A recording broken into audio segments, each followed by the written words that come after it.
Welcome everyone to this webinar brought to you by the Israel Defense and Security Forum, IDSF. In Hebrew, our name is Habitchonistim.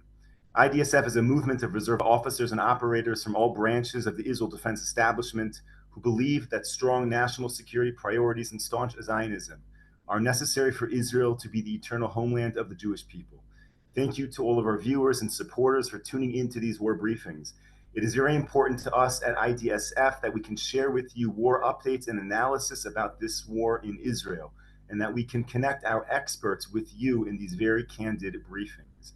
We are joined today by Brigadier General Amir Avivi, the founder and chairman of IDSF, and Ori Yisachar, the head of the IDSF Research Department. Thank you both for joining us today. General Avivi, I've received countless emails, WhatsApps, phone calls about the hostage deal, which is very much the focus now. Yesterday, General Cooper-Wasser spoke about it. And are you able to share with us more about this hostage deal and specifically the impact that a 4-day ceasefire has on war operations and any messaging or symbolism that's implicit in this deal for the enemies of Israel?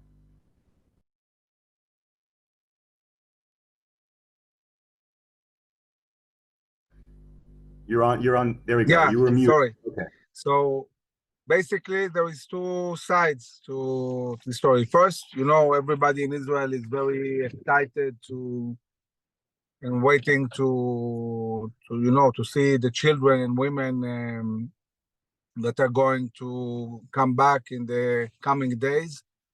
We're talking initially about around 50 that's going to be in 4 days as of tomorrow. Of course, the government set a very clear goal to bring the hostages back. Hamas wouldn't have agreed to such a deal if they were not pressured militarily with the ground incursion. So there is a deep connection between the ground incursion and destroying Hamas and their willingness for a few days of ceasefire to give the hostages. The deal basically says that in 4 days, 50 hostages, children and women, will be returned. But then there is another 10 days in which Hamas can continue to return up to 80 people more. And this might bring this ceasefire to 2 weeks, actually. I'm not sure this is going to happen or not, but this is an option. And any other deal must go again through the government.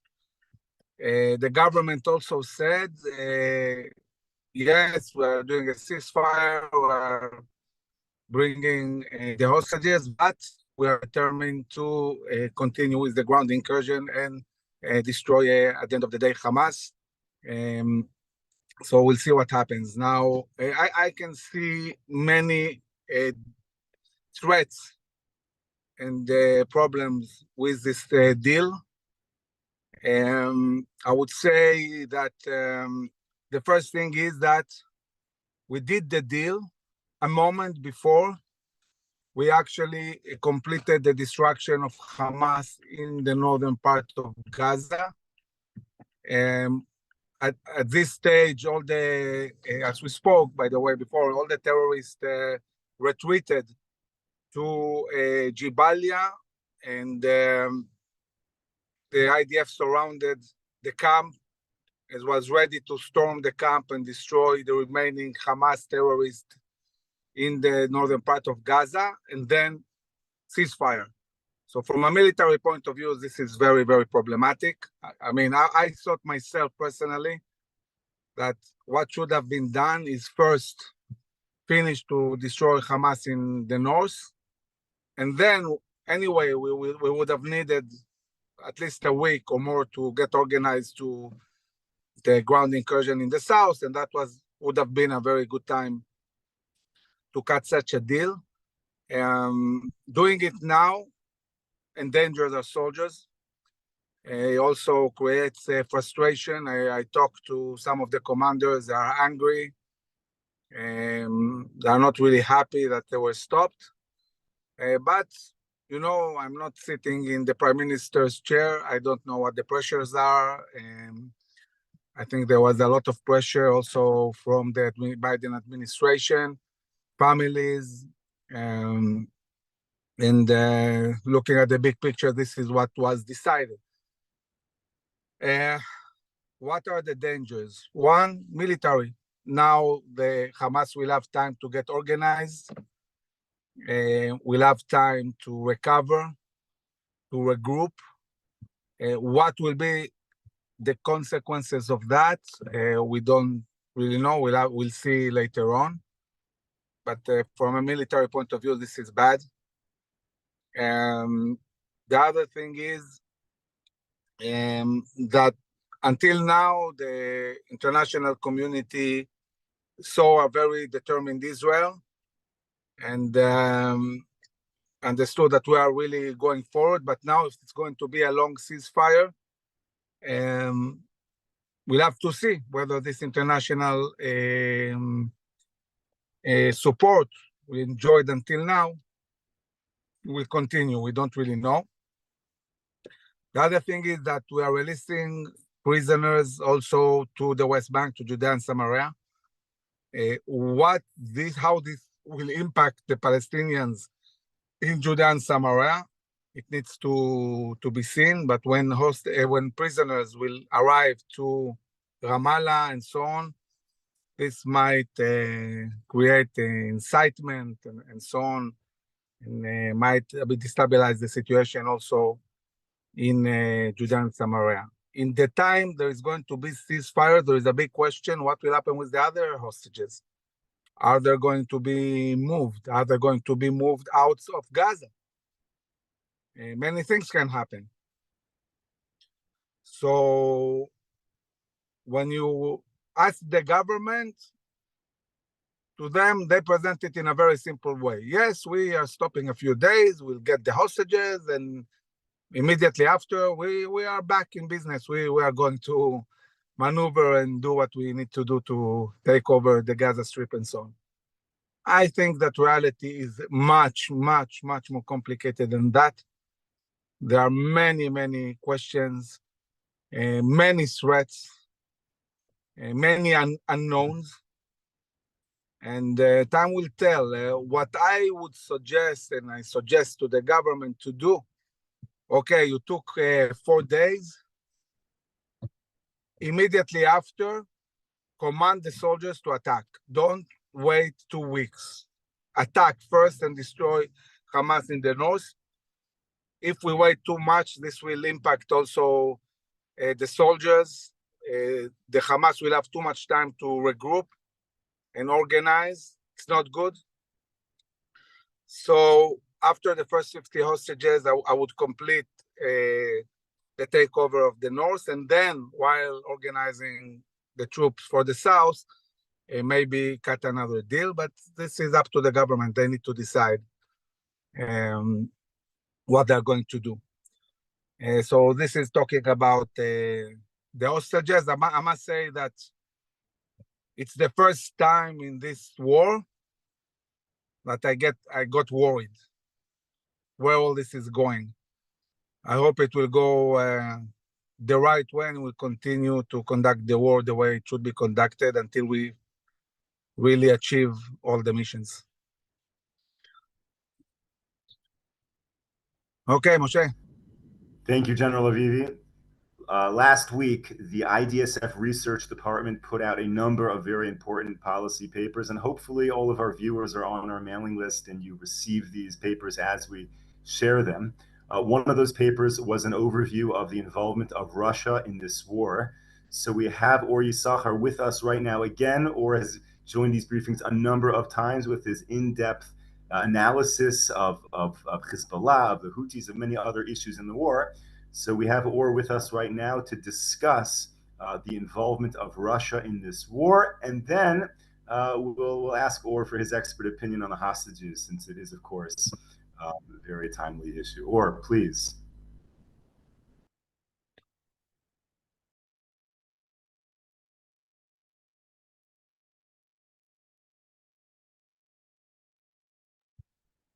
Hello, everybody. Thank you so much. Had a slight connection issue. Hope everybody can hear me now. So as Moshe said last week, we really released this paper about the Russian angle of the Israel-Hamas war. And I would like to elaborate a little bit about that. We all know Russia mostly by its rivalry with the United States and the invasion of Ukraine. But Russia is deeply invested in the Middle East. It has vast interest in our region.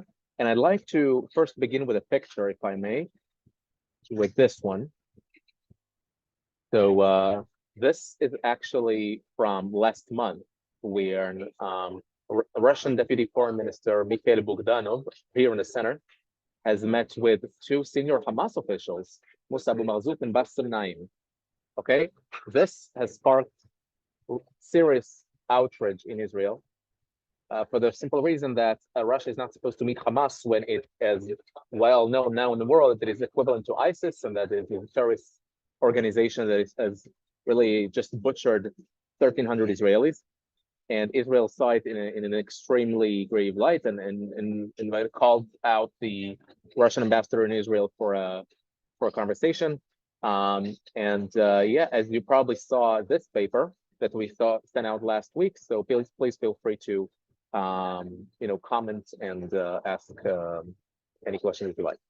So basically, this visit is just a symptom of Russia's big game, which is really being okay with all sides, speaking to all sides. Russia is very much known for its vast network of connections. I remember back in the 2009 Gaza war, when Gabi Ashkenazi, the Israeli chief of staff, landed in Moscow for talks. When he was still on the tarmac on his way out of Russia, a plane landed in this very same airport carrying Hezbollah members, okay, to meet with the very same people in the Russian establishment. So really, Russia has always played with all actors involved. It has famously also tried to topple the Taliban, but also it is cooperated with the United States against the Taliban and so on. So it has relations. It holds relations with both Israel and Iran, with China, with the United States, with Europe to the extent possible with the sanctions. So Russia has never been, taken sides in terms of morality. It has always taken sides for its own national security. So this is really the Russian strategy. Russia, unlike the United States, has never been really keen into police guarding the world. It has never had big, colonializing or world discovery missions, not in the 1700s when the entire continent of Europe basically did it, from Portugal to Britain. It has always tried to keep a belt out right outside of Russia to keep the Russian homeland safe. It's called Finlandization. We call it after the Finland Winter War back during the World War, actually World War II. It has actually fought Finland and lost miserably.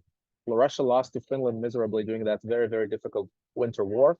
But then it defeated the Nazis. So I think Russia really tried to neutralize this belt of countries surrounding it from their Eastern European countries, Latvia, famously now Ukraine, much of the reason why Russia invaded, down to Turkey, where it really holds massive disputes over the Bosphorus and the access to the Mediterranean Sea, all the way down to all of these Stans, Tajikistan, etc., Mongolia, all these countries for these.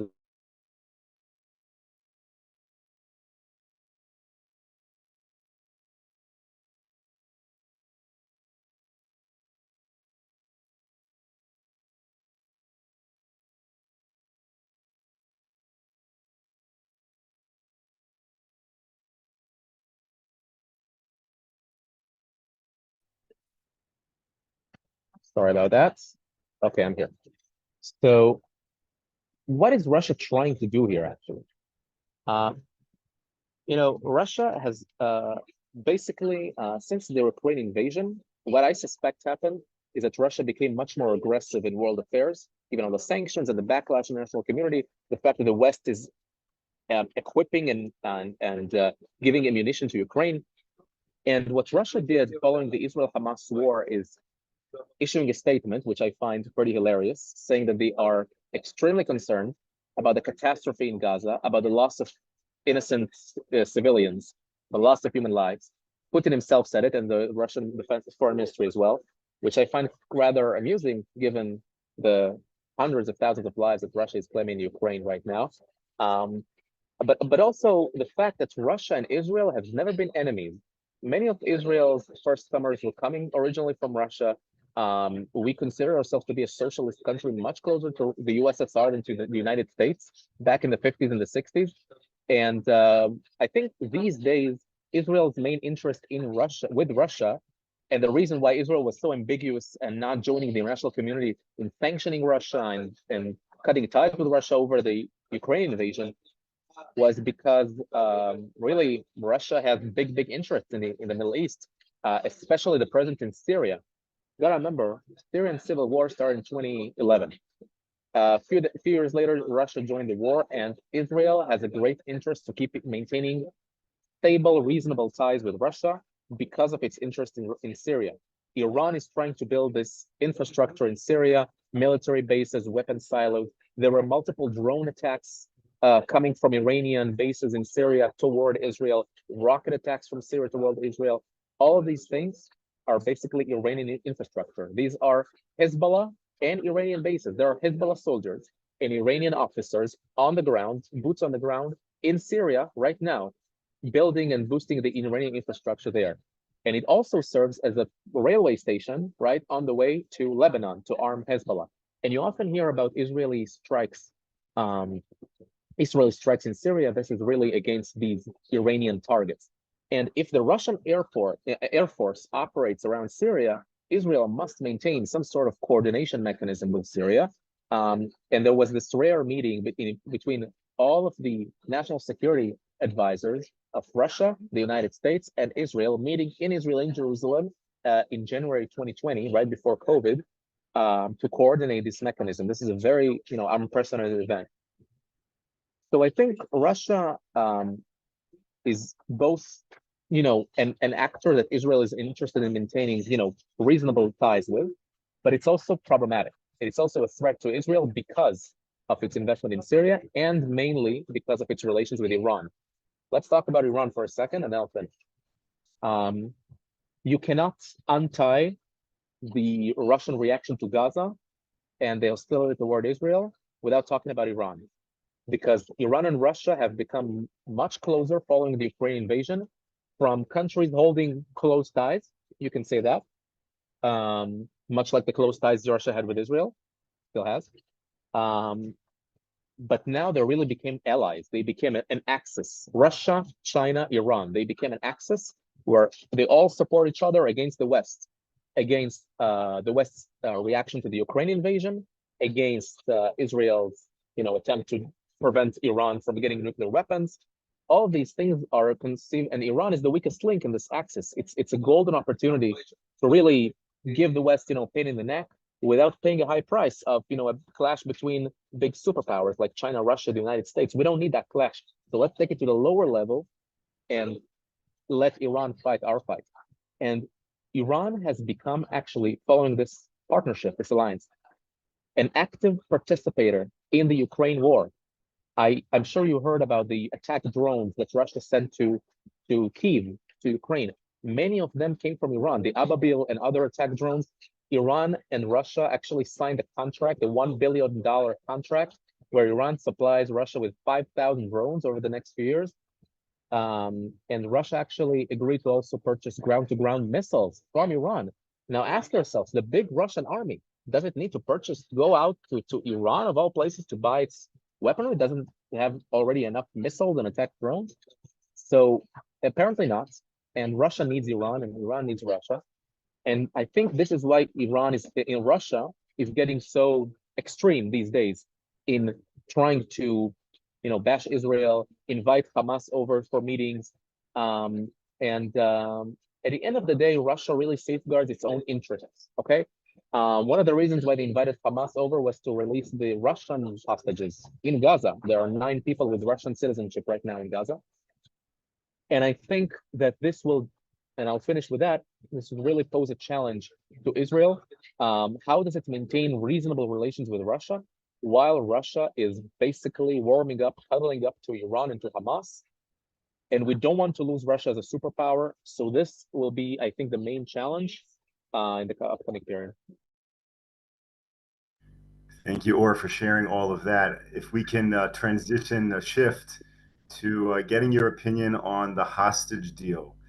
And maybe you could give a little light that most of our viewers are in North America, very far away from a Middle Eastern mindset, an Arab mindset.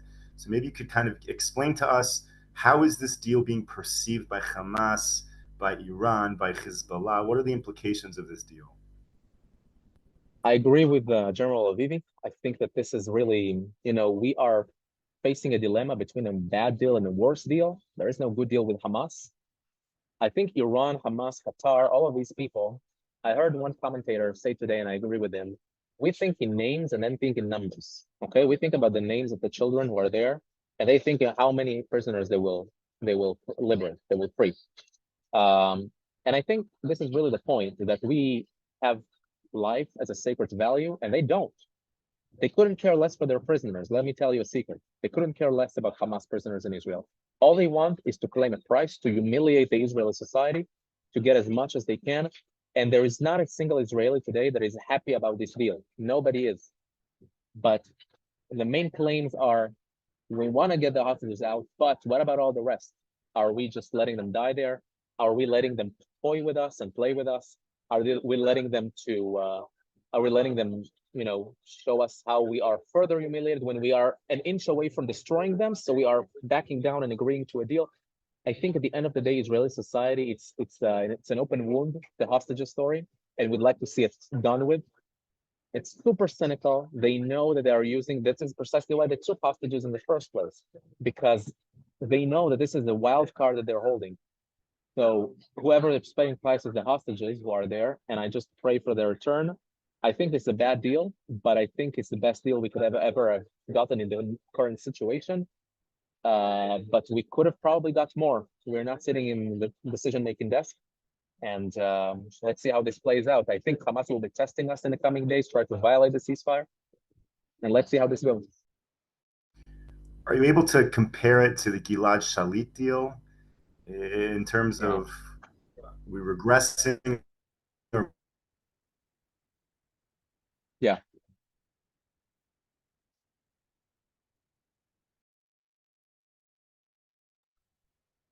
Moshe, can you repeat?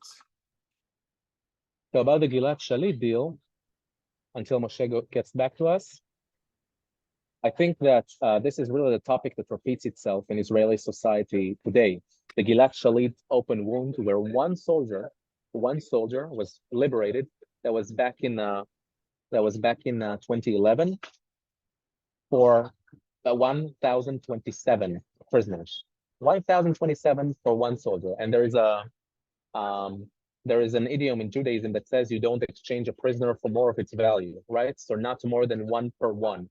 And one for 1,027, it's a lot. And I think the reason why it's an open wound is because these prisoners, these 1,000 prisoners, ended up recidivism, ended up being terrorists again, murdering hundreds of Israelis.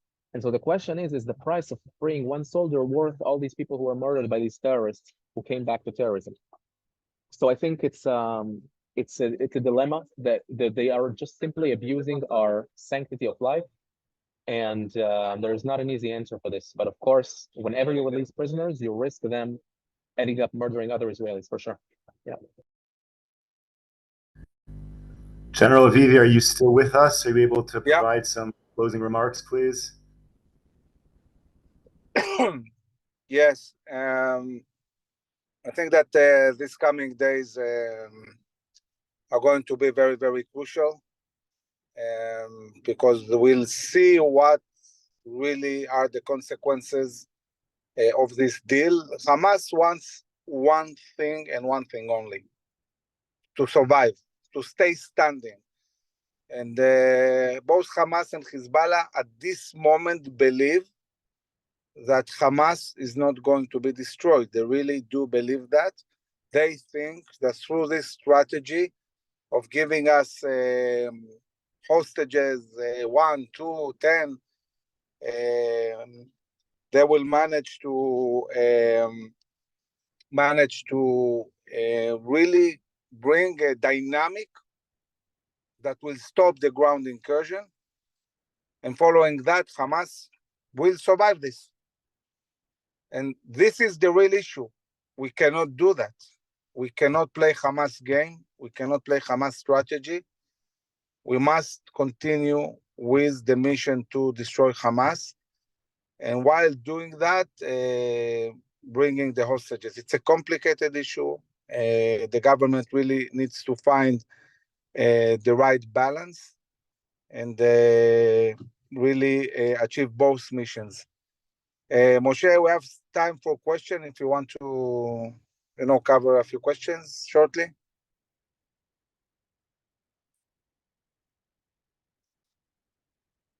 Okay, I'm just looking at some of the questions that have come in.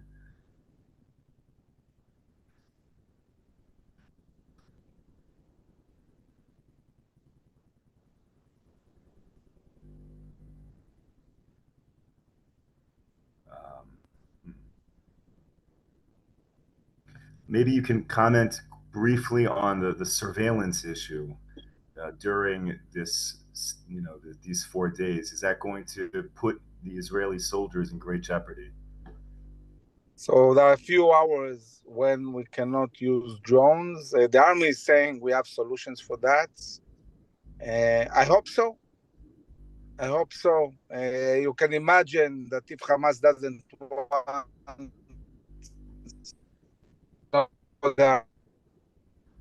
the party want us to, they're going to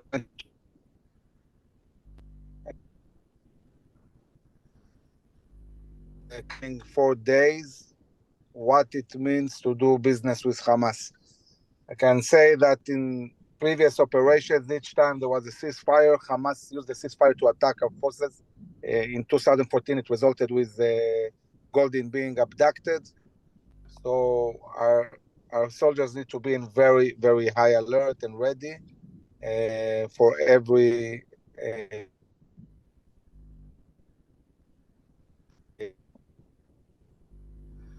Okay, final question. I know that you spend a lot of time on Israeli TV and radio, really speaking about resilience and resolve to really get the Israeli society to fight this to the end. So the question is, the willingness to enter into a deal, well, what do you think really was the driving force? Is it concern for hostages? Is it that the government is listening to the people? And what was the driving force here? I think it's a combination between the families. I mean, the government, the ministers, prime minister, they meet with the families. They have a responsibility. They failed. They failed to defend the people of Israel, and they have a responsibility to bring back the hostages. I think there was also a lot of pressure from the administration. It's not that we had big demonstrations in Israel or anything like that. It's not because of that. But really, there is an expectation from the society to bring back the hostages. But I must say that at least half of the people in Israel are unhappy with this specific deal, not with doing a deal. The timing, the amount of hostages, maybe we could have done better than that. But this is what it is. This was the decision. Now we have to minimize the consequences of this deal and try to really make sure that we are able to continue with the war. Okay, Brigadier General Miravivi or Yisachar, thank you so much for joining us. Thank you to all of our viewers for tuning in. Tomorrow we will be back 10 a.m. Eastern time, and we will give you a view from the Gaza border and share with you a little bit what IDSF has been doing during this war to support the efforts down there. So please join us again tomorrow. Stay safe, everyone. Stay strong. Take care. Thank you.